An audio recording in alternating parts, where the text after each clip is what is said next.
Armory. The Unsullied stiffened the instant their master dismounted, spears thudding against the ground in unison. Grey stepped forward first, dropping to one knee. Master, we have done as you commanded. Maekar's sharp gaze swept over the gathered men, then down to Grey. And the sailors who carried you here. They are sinking along with their ship, Master. Grey replied without hesitation. A faint nod is all Grey received. Good. Loose ends do not suit me. He lifted a gloved hand and pointed eastward, toward where the faint outline of the city lay beyond the tree line. King's Landing is but a short march that way. You will not enter as soldiers, you will enter as lone travelers. Foreigners are no rare sight in the capital, you will draw no suspicion. Grey bowed his head low. It shall be done. Each of you will carry a portion of the coin. Maekar continued, his voice firm but low. Piece by piece, you will smuggle it into the city. No haste, no pattern. The Unsullied gave no reply save for a silent nod, their stillness a mark of their obedience. Maekar studied them for a moment longer, then turned, resting his palm against Morgul's scaled hide. Maekar sits down on a fallen tree trunk, Grey dutifully standing before him. From his cloak, Maekar takes out a detailed map of King's Landing and spreads it open. He points at a certain part, saying, "This is Flea Bottom, a mostly lawless area of the city. There, the city guards, known by their gold cloaks, are rarely present. It is a dog-eat-dog world, a perfect hiding place. While the place is crowded with small folk, many rundown houses stand empty. You will use those as your base for now, until I get you situated." Grey nods and says, "I understand, Master." Maekar nods in return and says, "In a week, I will leave the city along with most of the royal family. In that time, get situated in the city, and do not attract attention. I will also provide you with your weapons, as you cannot enter the city armed. Once you enter, I will contact you again." Maekar then stands, leaving the map for Grey to keep, and climbs onto Morgul. With a powerful beat of wings, the dragon rises into the sky, carrying his rider back toward the city. A week passes in absolute stillness as the royal family prepares to travel to Driftmark. In that time, Maekar visited the Unsullied twice, slipping out in the dead of night through hidden tunnels he had discovered within the Red Keep. It had taken the Unsullied 5 days to fully enter the city, one by one. Maekar was taking no chances. They had taken over a few dilapidated houses in Flea Bottom, their new base. Because of their language barrier, Maekar had forbidden them from speaking or interacting with anyone. Their only task was to walk through the slums to get a feel for the place, or rather, the smell of it. The royal ship was prepared, and King Viserys, along with Alicent, Aegon, Aemond, and Helena, would be aboard. Maekar, however, had insisted on riding his dragon to Driftmark. The king, seeing no harm in it, had allowed him. Rhaenyra had likewise insisted on her own ship. Viserys had tried to keep her close, to have her travel with him, but as always, he yielded to her wishes, and she did as she pleased. Now Maekar stood with Alicent and his siblings at the docks as they prepared to board. The salt wind tugged at their cloaks, the harbor alive with the creak of wood and the call of sailors. Alicent sighed and looked at her son. "Are you sure you don't want to come with us aboard the ship?" Maekar shook his head. "I can already tell from here that my stomach and ships don't agree." Alicent nodded reluctantly. "Then, after we sail, you must quickly follow us, son, lest we appear rude if you are late." "Don't worry," Maekar answered, his tone even. "I will leave shortly after you, mother." Soon Alicent and her children boarded the ship. Maekar stood at the dock, watching as the sails caught the wind and the vessel drifted from the port. When it vanished beyond the harbor walls, he turned sharply and made his way back toward the Red Keep. Mounting his horse, he set off with the 2 guards Sir Criston had assigned for his safety. Hooves rang against the cobbles as they rode, the city still stirring with morning trade. Along the road, a carriage appeared, drawn by 2 horses and flanked by 10 guards. It was heading for the port he had just left behind. As the carriage drew near, Maekar slowed, his gaze drawn to the small window that slid open. Inside sat Rhaenyra, her children pressed close beside her. Her eyes found his, and in that fleeting heartbeat, a storm of emotions crossed them: worry, hatred, and something unspoken and complicated. Maekar's hollow purple eyes met hers in return but gave nothing back. No heat, no answer, only stillness. Then the moment was gone, swallowed by the clamor of wheels and hooves as the carriage rolled past, fading into the distance. Maekar tightened his reins, a thought pressing against his mind. What will happen at Driftmark will shatter any hope of reconciliation between our families. Maekar reached the Red Keep and made his way to his room, thinking. It only takes a few hours on Dragonback but about 2 days by ship. I will leave tomorrow then. He washed and ate a quiet meal, noting the emptiness of the castle despite the throng of guards and servants. Night fell over King's Landing. Maekar, cloaked in black, sat in a near derelict house. Around him were almost 20 Unsullied, crowding the small room. Their presence filled the air with heat, which did not seem to trouble Maekar. Now that you are all situated, he said. It's time you actually carry some form of protection. After a short pause he continued. The Red Keep was built with many hidden tunnels. Nobody knows the complete layout, not even the royal family that built it. I know some tunnels, and one leads to an armory of the Red Keep. There you will find short swords and boiled leather armor. Maekar looked at two Unsullied standing near him. You two will come with me. I will show you the way, and you will smuggle what you need so you can arm yourselves. All the Unsullied nodded in unison.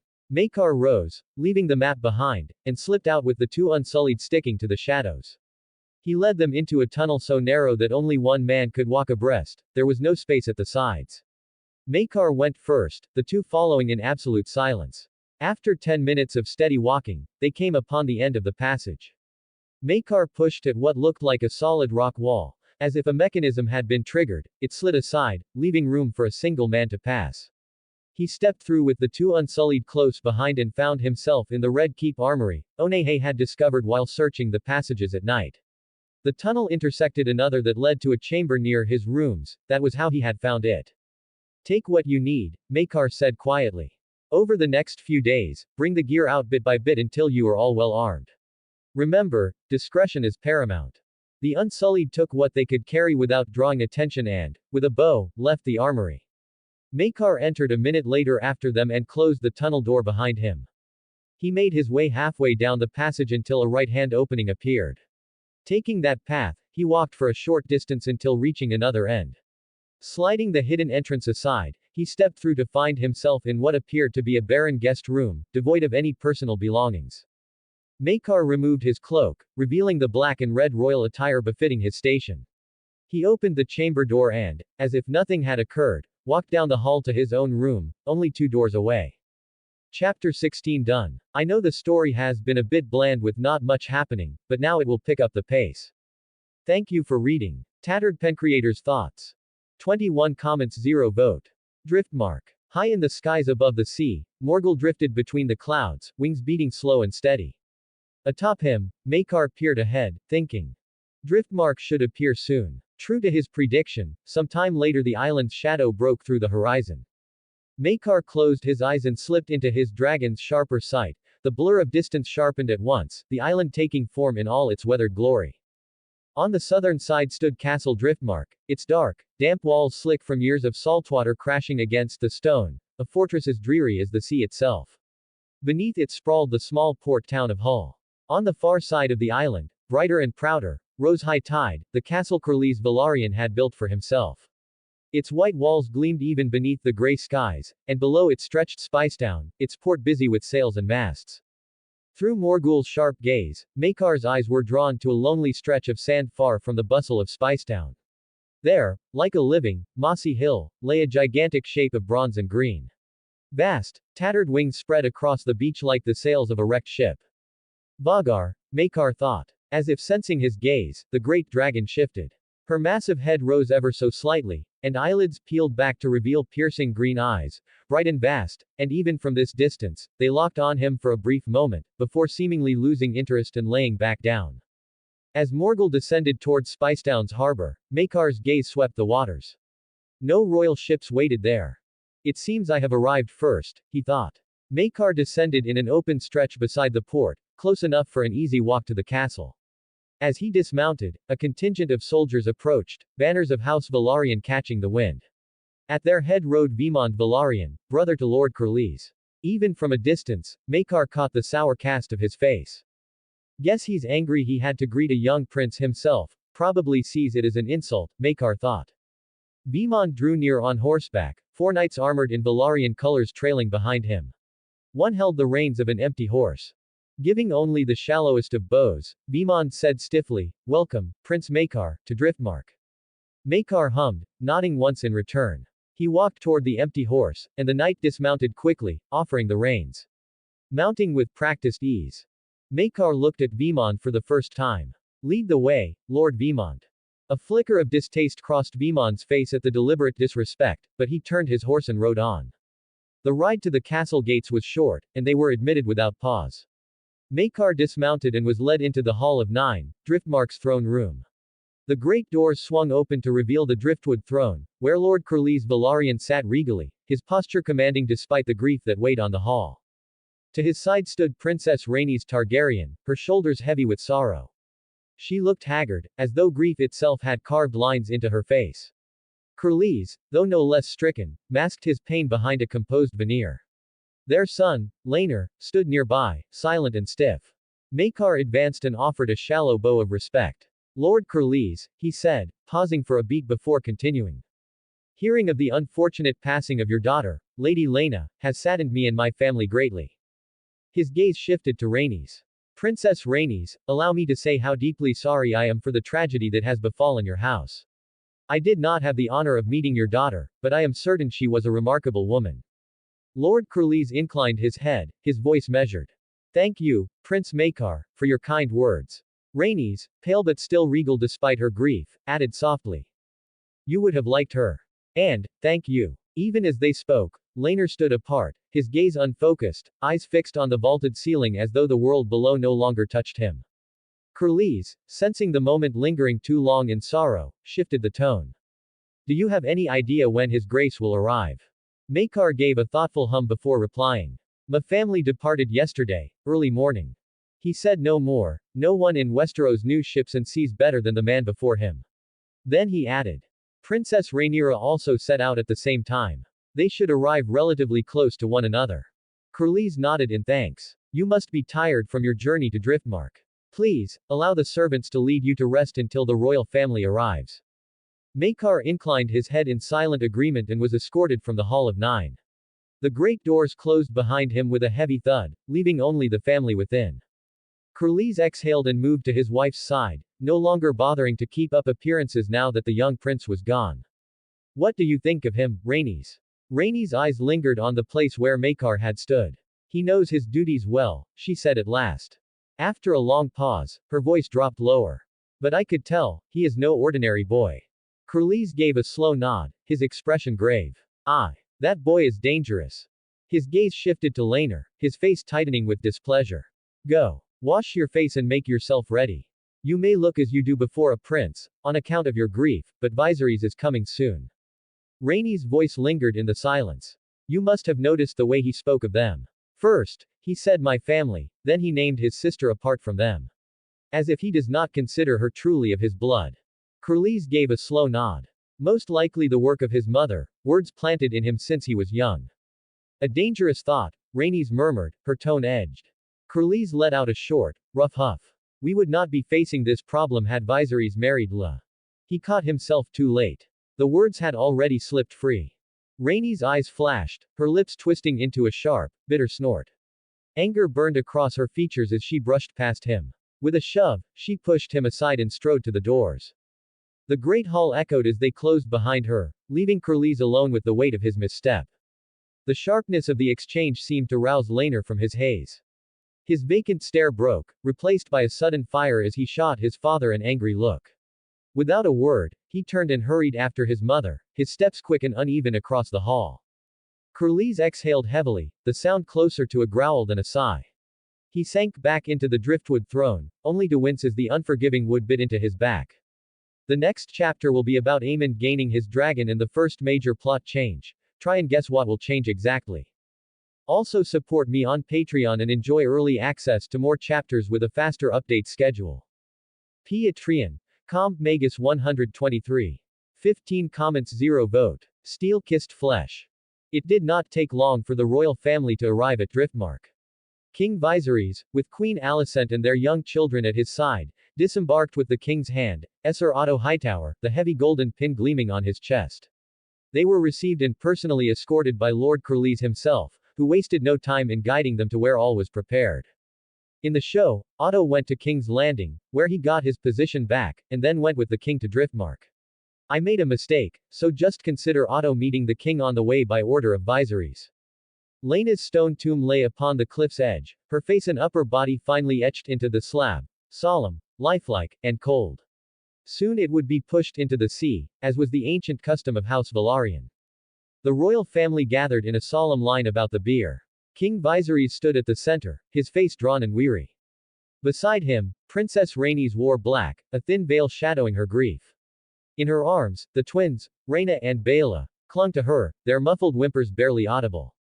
Maekar stood to the right of his mother, his posture still and solemn. Aegon loitered beside him, his expression distant, almost bored. Then Aemond Velaryon stepped forward, beginning the funeral rites in High Valyrian. His voice was deep and steady, yet beneath the ritual words lay a sharp undertone. His gaze flicked toward Princess Rhaenyra more than once, and though no words were spoken outright, the insinuation in his tone was plain. Rhaenyra's jaw tightened, her grip firming around her two brown-haired sons, conspicuous among the pale-haired kin of House Targaryen and Velaryon, and standing out all the sharper in this moment of grief. The funeral rites finally ended as Laena's tomb was given to the cold embrace of the sea. With the solemn duty done, the royal family and the gathered nobles drifted back into the halls of high tide, where soft words and light drinks carried them through the night. The air was subdued, grief still lingering beneath the surface, yet duty demanded courtesies. By midnight the gathering had thinned, nobles retreating to their chambers, servants clearing the last of the cups. All the while, Maekar lingered on a high balcony, apart from the murmurs and the wine. When the hall had grown near silent, he stepped down and made his way toward a shadowed corner of the courtyard below. There stood Aemond, staring out toward the dark sands of Driftmark, his small frame rigid in the cool night air. At the sound of footsteps, he turned sharply. Upon seeing his elder brother approach, he straightened and inclined his head. Brother, Aemond said. Maekar stopped a pace away, his purple eyes steady on him. You should go for it, he said quietly. Aemond frowned, brows knitting together. What are you talking about? Maekar's gaze never wavered, fixed on the faint rumble that had rolled across Driftmark's shore all night. Vhagar, he said at last. You should go for it, Aemond. Aemond's eyes fell to the ground, his voice low. How did you know? Maekar shifted closer until the distance between them was nothing. You look to her as though salvation lies in her shadow, he said. Then took his younger brother firmly by the shoulders. He turned him toward the dark stretch of beach where the bronzegreen titan rested. Maekar leaned close, his words almost a whisper against Aemond's ear. This is your chance. If you succeed, you will be the rider of the largest, most seasoned dragon in the world. Aemond swallowed hard, the thought alone setting his heart racing. He glanced sideways at Maekar, searching his face. Do you think I can do it? He asked, his voice unsteady. Without a doubt, Maekar answered. You are a Targaryen, Aemond. For a moment there was silence, only the sea wind and the distant growl of Vhagar. Then Maekar added, his tone sharper and deliberate. One word of advice. Dragons hate cowards. The moment you show fear is the moment she burns you alive. With that, Maekar shoved him forward. Aemond stumbled down the stone steps, landing on the sands below. He turned once, eyes locking with his brother's. I will wait for you in the welcoming hall, Maekar said evenly. Aemond straightened, his jaw set. After a heartbeat of hesitation, he nodded with newfound resolve and began his walk toward the beast. Maekar walked toward the entrance of the welcoming hall, memory tugging at him. This was the night Aemond would lose an eye. He found a chair by the wall and sat, the dim lantern light stretching his shadow long across the stone. Half an hour passed in stillness before the silence was broken by the heavy beat of wings. A deep, resonant growl shook the air as Vhagar circled above the castle, vast against the night sky, before descending in a storm of wind and dust near the hall. Aemond slid from the dragon's back, his clothes in disarray, his hair wild from the flight. But the pride on his face burned brighter than any dishevelment, his smile wide, his eyes alight as he spotted Maekar waiting for him. He took a step forward, then another. But before he could reach his brother, 4 figures rushed out into the courtyard, Jacaerys and Lucerys Velaryon, and Daemon's twin daughters, Baela and Rhaena. Their eyes fixed on Aemond, wide with shock and anger. Rhaena's voice cracked with fury as she cried out that Vhagar was hers, that she had the right. Aemond turned, smug and sharp, replying with a cutting insult that made her cheeks burn. Baela lunged forward, shoving him, but Aemond threw her aside with ease. The others, Jacaerys and Lucerys, stepped in, their hands curling into fists, ready to join. The scrape of wood against stone froze them all. From the shadows of the hall, a chair slid back, and Maekar rose to his feet. For the first time, the four children noticed him standing there, tall and calm, his gaze fixed coldly on them. I think you should go to sleep, little children, Maekar said evenly, stepping forward. His eyes never left them. Vhagar has a new rider now. Aemond. He passed between them as if they were nothing more than ghosts, clapped his brother on the shoulder, and said, Well done, M. The words cut off as a stone struck his back. Maekar turned slowly, his gaze landing on Bela, still in the throwing stance, her eyes blazing with defiance. You shouldn't have done that, little girl, he said, voice low. He strode toward them with measured steps. Fear flickered across Jakari's and Luceri's faces, they knew he could crush them all without effort. Maekar raised his hand and struck Bela hard across the face with the back of his palm, sending her crumpling to the ground. He turned to leave, but Rhaena, shrieking at the sight of her sister struck, rushed forward recklessly. Maekar let out a weary sigh. His boot snapped forward, kicking her in the stomach, folding her in half. She dropped with a silent gasp, clutching her belly on the dirt. Jakari's and Luceri's, with no choice left, attacked. Jakari's struck first, a small knife flashing in his hand, its point aimed straight for Maekar's belly. Maekar caught his wrist mid-thrust and twisted it cruelly. Jakari's screamed, dropping to his knees, clawing at Maekar's grip with his free hand. Maekar's boot slammed into his stomach, driving the breath and a cry of pain out of him. Tears welled in the boy's eyes as he collapsed, wheezing.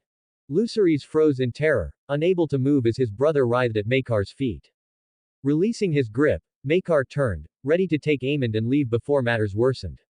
But then a shadow fell over them.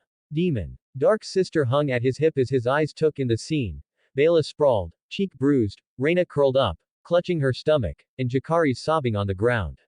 His daughter's names tore from his throat. Bela. Rhaena. Maekar stepped back, cursing inwardly.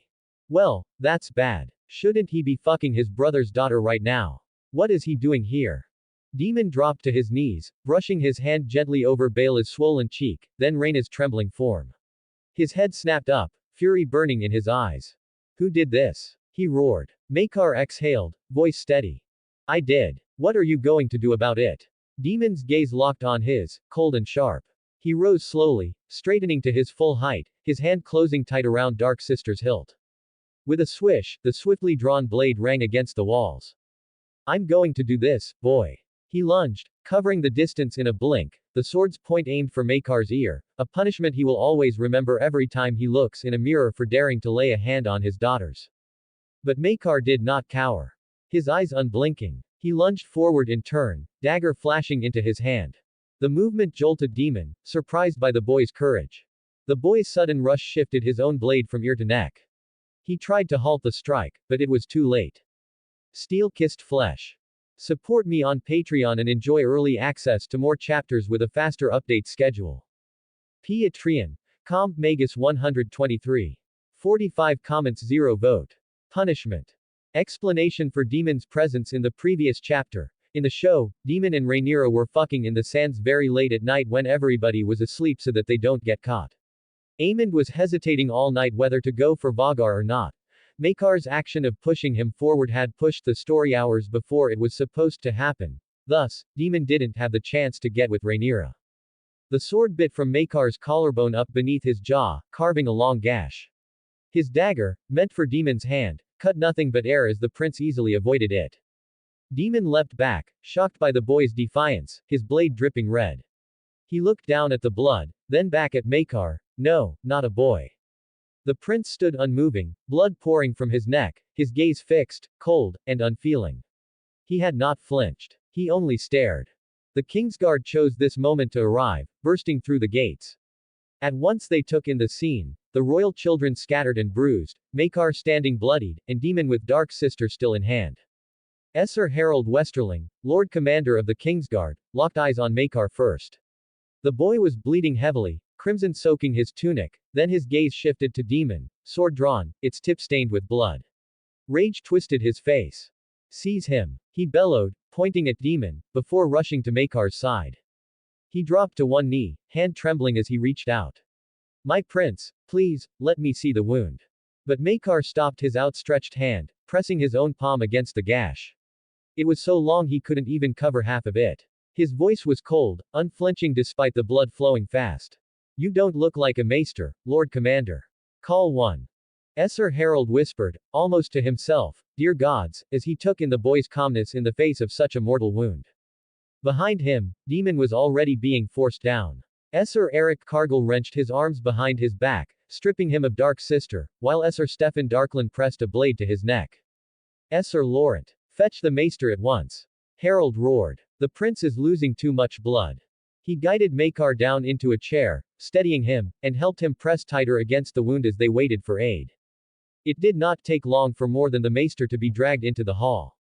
The entire royal family arrived in a rush, with Lord Curlys and Princess Rhaenys at their side, and Sir Otto trailing close behind.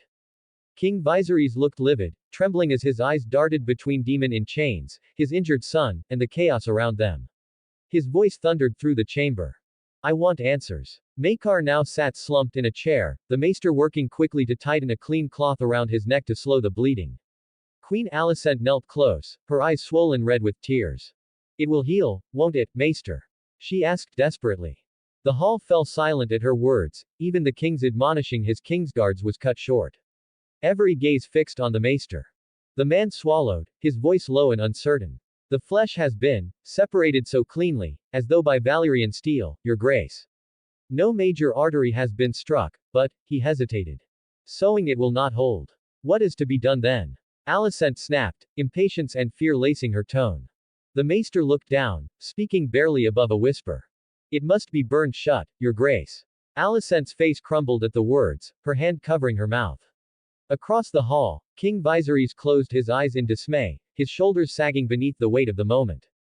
The king turned his furious gaze to Demon, still restrained by the Kingsguard. He approached him, his voice trembling with rage. Every time I think you've learned your lesson, you do something even more foolish. But to strike at my son, tell me, Demon, what should I do now? Demon opened his mouth to speak, to defend himself, but the maester interrupted. Your grace, the hot steel is ready. With your allowance, we may proceed. Queen Alicent held tightly to one of her son's arms, while Aegon and a tearful Aemond stood on the other side. Maekar let out a quiet sigh, removing the now blood-soaked cloth and tilting his neck to give the maester room. Quit dawdling and get on with it, maester, he said flatly. The maester glanced at the fearless boy, then at the king, who gave a silent nod. The burning steel was brought forward. Alicent closed her eyes and whispered. It will be all over soon, Maekar. The hot steel pressed against the wound. Contrary to expectation, there was no scream or shriek. Only the hiss of burning flesh, smoke curling into the air, and the acrid smell of seared skin filling the room. The occupants of the room watched in disbelief as the boy remained utterly still. Once the wound was sealed, the maester wrapped it with a clean cloth soaked in a green salve and carefully secured it around Maekar's neck. Seizing the moment, Otto Hightower closed the distance to the king and whispered urgently in his ear.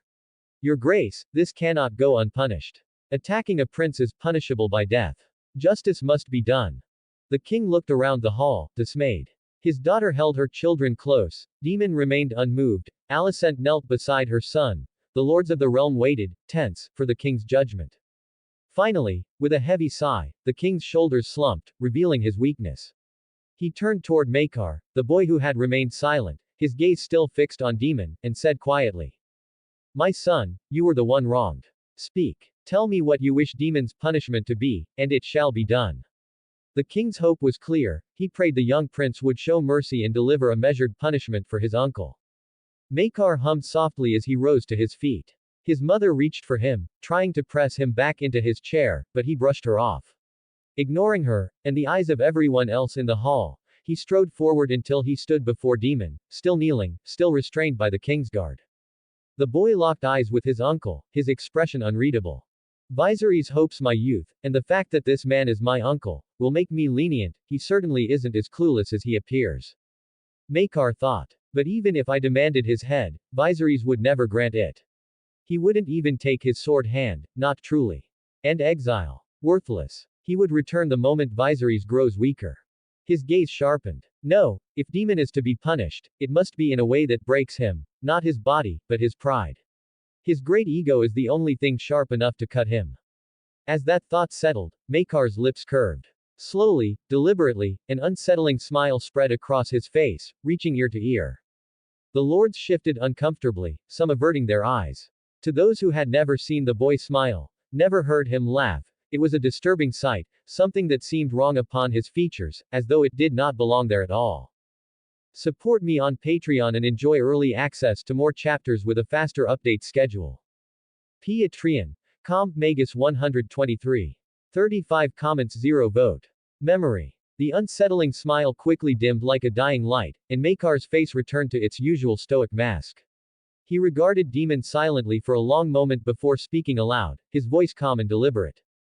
Darksister. I want it. Daemon is a prideful man, Maekar thought. He believes himself above others because of his blood. But what defines him to those around him are two things: his dragon, the blood Wyrm Caraxes, and his ancestral Targaryen sword, Darksister. Since I cannot take his dragon, I will take his sword, the thing he has always carried with pride. A shocked gasp rippled through the hall. Nobles and royals alike froze, their eyes widening at the audacity of Maekar's demand. Turning toward his father, Maekar's voice carried clearly across the chamber. You would at least do that for me, wouldn't you, father? Viserys let out a relieved sigh, grateful not to spill more blood today. He weighed the demand, seeing it as a fitting punishment, and nodded. Aye, son. That is a fitting justice. You shall have it.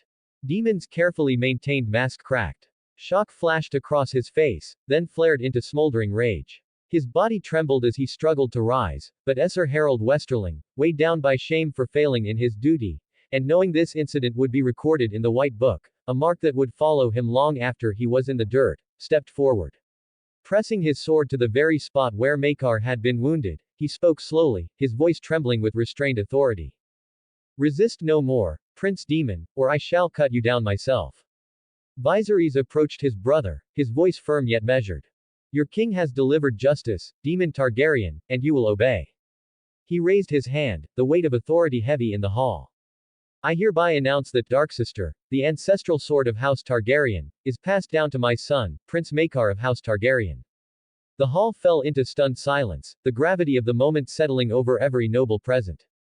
Sir Harold Westerling, with a gesture from the king, lowered his sword and took Darksister from Sir Eric.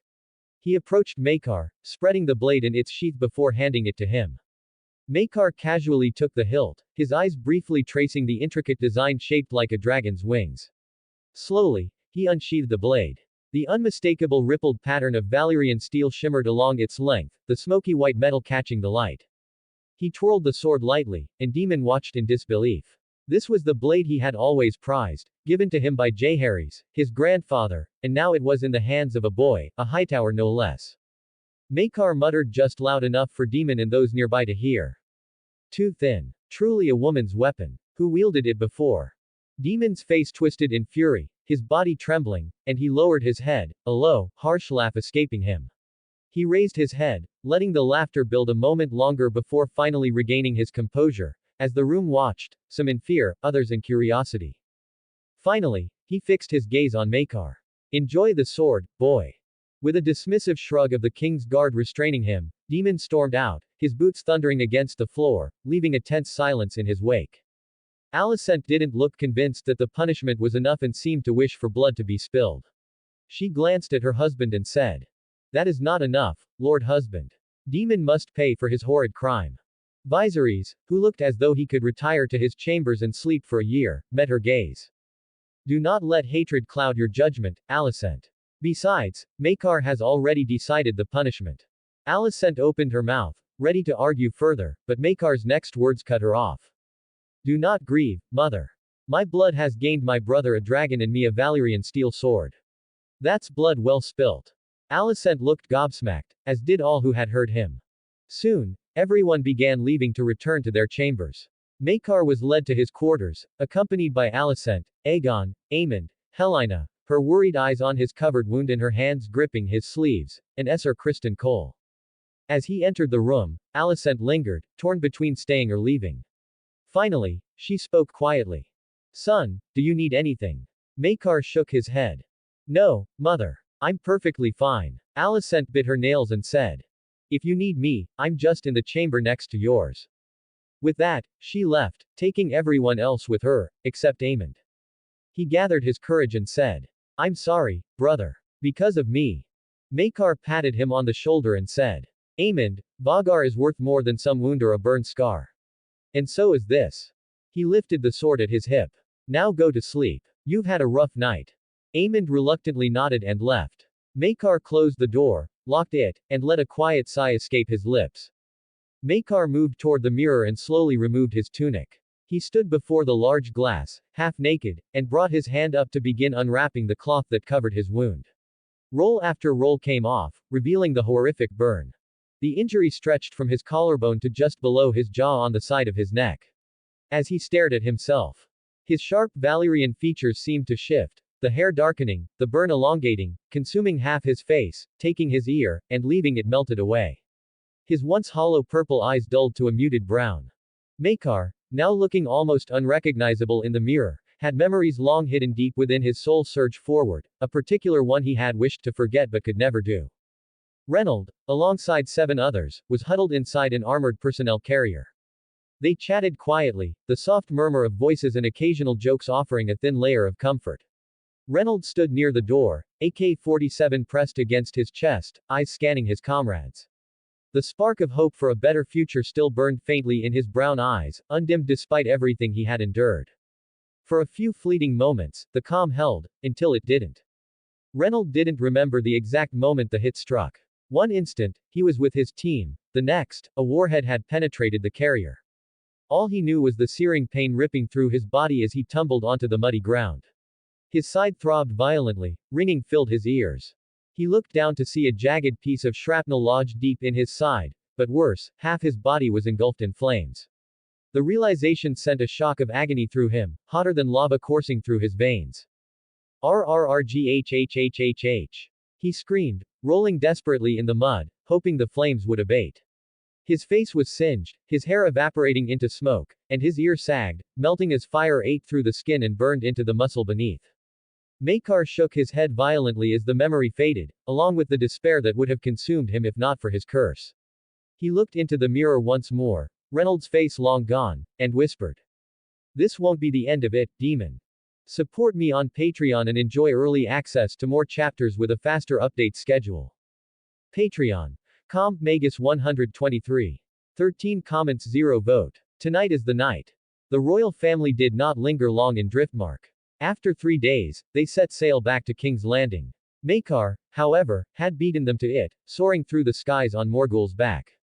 As he flew, he caught sight of Aemond riding upon mighty Vhagar. The colossal, bronze-green dragon glided with ease, utterly unbothered by her rider's urging. Aemond tried time and again to coax more speed from her, but Vhagar ignored his commands, flying at her own steady pace. Maekar thought to himself, it will take Aemond many years before he can master her. With a subtle nudge, Morgul surged forward, easily overtaking Vhagar. Soon enough, Maekar descended into the dragon pit, while Aemond could only circle above the city. Vhagar was simply too vast to enter its confines. Maekar slid down from Morgul's back as 2 dragonkeepers hurried forward to greet him. Welcome back, my prince, one said, bowing. Maekar gave a curt nod and then said. Do not approach Morgul in the coming days. He is in a foul mood. The keepers froze. Morgul had felt his rider be mortally wounded through the dragonlink. Had the prince not bent his will against Morgul's, Driftmark itself might have burned. Even so, the beast had vented his wrath on the cliffs and boulders of the island, reducing stone to molten slag beneath the fury of his flame, his growls echoing through high tide like distant thunder. The keepers exchanged uneasy glances and instinctively stepped back. Morgul had not earned the name, the Vile, without cause. Without breaking stride, Maekar turned toward the exit, the keepers falling in beside him in wary silence, as if ready should the dragon suddenly lash out. Morgul will need much meat in the days to come. Maekar added. Do not bring it to him, simply loose sheep and pigs into his pit. Let him take his fill. The elder keeper bowed deeply. Of course, Prince Maekar. Maekar soon found himself back within the Red Keep. He retired to his chambers, taking a brief bath and a solitary meal before stepping out onto his balcony. The night air was cool against his skin. Tonight's the night, he thought, pausing as his gaze drifted toward the dark horizon. Single quote. Rhaenyra and Daemon will sail for Dragonstone. That leaves only Otto, and the clubfoot. But he will not be a true threat for some time yet. He poured himself a goblet, not wine, but juice, for he did not drink, and took a slow sip, resuming his thoughts. Single quote. By now, the Unsullied will have grown accustomed to King's Landing's twisting alleys. They should know the slums well enough. It's time they were put to use. A knock broke his train of thought. He set down the goblet and turned his eyes toward the door. Enter, he called. The door creaked open, admitting Grand Maester Mellows, flanked by two nervous acolytes carrying trays of medical supplies. The old man bowed deeply. My prince, the queen had sent a raven and bade us attend you. She wished for your wound to be examined. Maekar gave the maester a silent, measured look, then inclined his head a fraction. Mellows approached and carefully removed the cloth binding Maekar's neck. The two acolytes flinched the instant they saw the wound. The burn was ghastly, charred black like coal, with angry swelling still clinging to the edges. The sight alone turned their stomachs. Mellows, though accustomed to the ravages of flesh, found himself unsettled. He tapped the scar tissue gently, studying Maekar all the while. Does this boy not feel pain? He wondered. Such a wound should leave even the strongest man writhing, yet he sits unmoved as if carved from stone. At last, Mellows straightened and spoke in his careful, measured tone. Good, my prince. The wound shows no signs of corruption and is healing well. In 2 moons' time, the risk of infection will have passed, and it may be considered healed. But, his expression darkened. It will leave a permanent scar. The flesh is too badly ruined. Mellows carefully reapplied the green salve, binding the wound in fresh cloth before bowing and taking his leave with the acolytes in tow. Maekar had barely settled back into his chair when another knock sounded. He sighed inwardly. What now? He opened his mouth to call for entry, but the door was already shoved open. Aemond stepped inside, his scowl darkening the chamber. Maekar's lips parted, ready to admonish the servant for barging in without leave, but he stopped short when he saw who it was. Aemond slumped into the chair opposite his brother on the balcony and released a heavy sigh. Maekar regarded him for a moment, already guessing the cause of his foul mood, though he asked anyway. And what has the new rider of Vhagar scowling so? Aemond grimaced. That's exactly why I'm annoyed, brother. Unlike your dragon, mine barely heeds me. I circled above King's Landing for half an hour before she finally descended near the gates. She ignores me when I tell her to climb, to slow, even to dive. The only command she obeys is when I ask her to fly. And you came to me for advice? Maekar asked. Aemond nodded without hesitation. Yes. You have the best bond with your dragon of anyone in the family. Maekar hummed softly, leaning back in his chair. There isn't much advice to give. Morgul is a cradle dragon, he's only ever known my commands. Vhagar, on the other hand, has carried many riders. She's ancient, and with that age comes an inexorable spirit. He paused, lifting his goblet and sipping. Aemond, watching him closely, poured himself one as well, eager to listen. If you want her to heed you, Maekar continued. You must make her know you. Fly every day. Ask her for everything that comes to mind. Climb, dive, circle, hover. Feed her when you can. With time, as your bond deepens, she will grow more willing to obey. One last bit of advice, Aemond, Maekar said, his tone steady. A dragon is not a slave, nor a servant. It is your equal. The day your dragon feels lesser in the bond is the day she burns you alive. Inwardly, Maekar thought, my dragonlink has spared me that worry. Aemond nodded quickly, eyes alight. He leapt from his chair, no doubt hurrying back to Vhagar.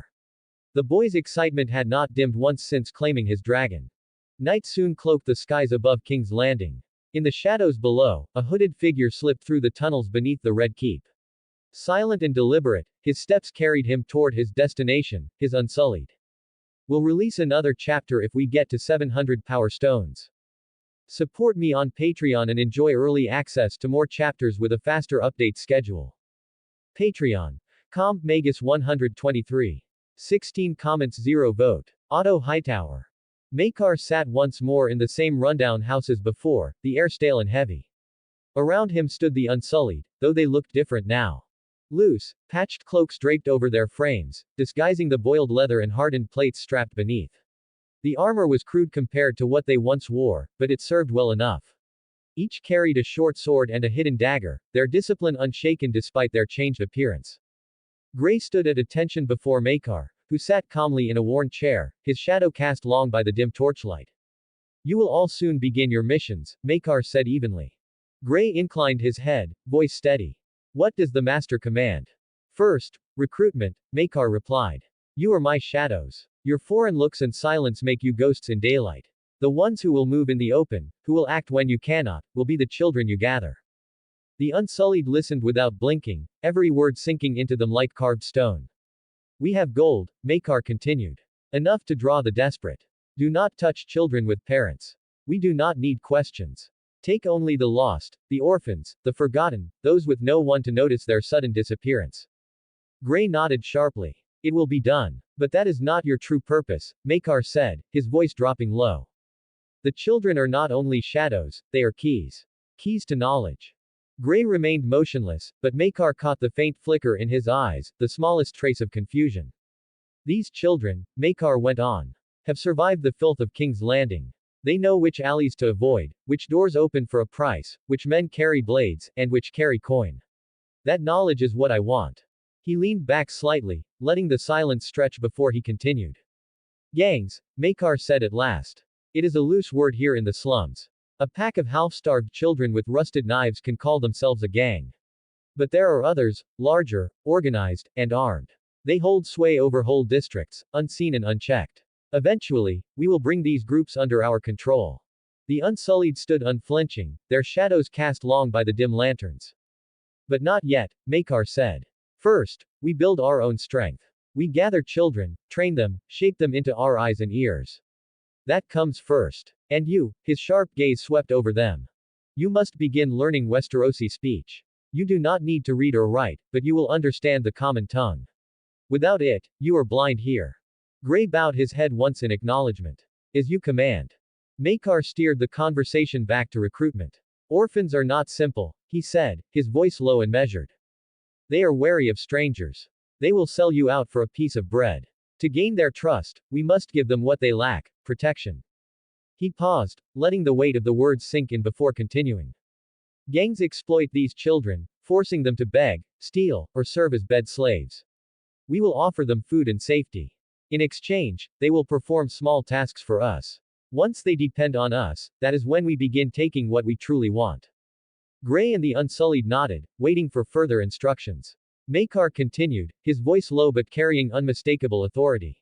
All of this is for one purpose, sabotage. Once we control the gangs, they will strike, hit and kill patrolling gold cloaks. He paused, letting his gaze sweep across every Unsullied. The gold cloaks are not merely guards. The ones who command them hold the true power in this city. It was my uncle before, and now it is my grandfather. My goal is to seize that control. He leaned forward slightly, emphasizing his next words. My uncle Demon, who is our enemy, Maekar said, ensuring they understood who their enemy is and who their ally is. He still commands loyal members within the guards who would act on his orders. Over the coming years, we must weaken him, dismantling his influence under the guise of gang riots. Maekar felt he had shared enough for today and stood. I will visit every week to check on your progress, he said. Do not leave the houses during the day. Only move in pairs at night. Gather children and earn their trust, that will be your first mission. With that, he departed, thinking as he made his way to the Red Keep. It will be a slow process, but doable. The desperate orphans will do anything for a sense of belonging. I will give them that. A day passed, and the royal family returned to King's Landing. Otto quickly resumed his duties as hand. After a feast welcoming the king back, everyone prepared to retire after the long journey. Maekar, intending to head to his chambers, was stopped by his grandfather. Maekar, if you would follow me, Otto said. I would like to have a word. He did not wait for a response, instead, he walked ahead toward the Tower of the Hand. Maekar's eyes narrowed as he thought. He must be feeling slightly threatened by my actions on Driftmark. Maekar wanted to see what Otto had to say, he followed silently. Soon, they were seated in the Hand's work chambers. Before Otto could ask him to sit, Maekar had already taken a spot on the couch, while Otto, pausing slightly, sat behind his desk. As usual, Maekar's gaze was empty, unreadable, silently observing his grandfather. Otto, however, seemed unsettled by the boy's placid expression and broke the silence. How is your wound improving, Maekar? Maekar's silence stretched for a few seconds before he replied flatly, good. The bland answer seemed to annoy Otto, though his face remained carefully neutral. I see, some time ago, before I was called back to assume my rightful post as Hand of the King, your mother sent me a raven, worried about your disappearance. He left the statement open, inviting more than Maekar might intend to share. It might have worked on another 13-year-old, but not Maekar. The boy remained silent, tilting his head slightly, as if silently weighing where Otto was headed with this. Otto sighed. If you would like to tell me, where had you gone? Maekar broke the unyielding eye contact he had maintained the entire time and began to glance around the chambers. You work fast, grandfather, he said, his voice calm. Lord Lionel's touches to the place have already been removed, it seems. He paused briefly. I have to say, he had better taste. Maekar then stood, ready to leave the chambers, but Otto's raised voice stopped him. I haven't given you leave yet, boy. Maekar turned, locking his gaze onto Otto's. Slowly, he walked toward him, hand resting lightly on Darksister. Passing the desk, he stopped directly in front of the sitting hand. Otto looked up at him with the same firm expression, but his body language betrayed discomfort. Maekar broke the silence. What do you really want, Lord Grandfather? Otto's body relaxed slightly as he spoke. Just outside Aldtown, we found large scorch marks. You wouldn't know anything about that, would you, Maekar? We now know why Maekar took all these risks to gain the Unsullied. He wishes to control the city through the gold cloaks. He also knows that Demon has a good grip on the gold cloaks even during the dance, so he plans on culling their numbers over the years and placing people he owns. Drop those power stones and get to 800 for an extra chapter. Support me on Patreon and enjoy early access to more chapters with a faster update schedule. Patreon. Com. Magus 123.